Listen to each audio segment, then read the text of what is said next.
আমাদের শিক্ষা দপ্তর সাংবাদিক বন্ধুরা সিদ্ধান্ত গ্রহণ করা হয়েছে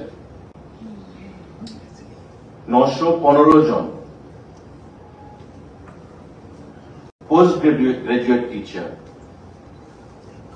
ক্লাস 11 এবং 12 এর জন্য নিয়োগ করা হবে সেকেন্ডারি এডুকেশন গভর্নমেন্ট অফ ত্রিপুরার অধীনে।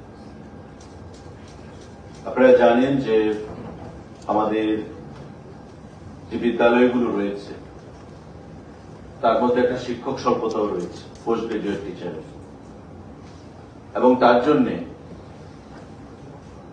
শিক্ষা দপ্তর সিদ্ধান্ত গ্রহণ করেছে যে 915 জন পোস্ট গ্রাজুয়েট টিচার নতুনভাবে নিয়োগ করা হবে রাজ্যের বিভিন্ন স্কুলগুলোতে প্রদান করার জন্য। টিআরবিটি সে রিক্রুটমেন্ট প্রসেস করবে এবং এই পরীক্ষায় বসতে গেলে 50% মার্কস পোস্ট গ্রাজুয়েশনে সেখানে থাকতে হবে এবং বিএড অবশ্যই সেখানে থাকতে হবে ম্যান্ডেটরি।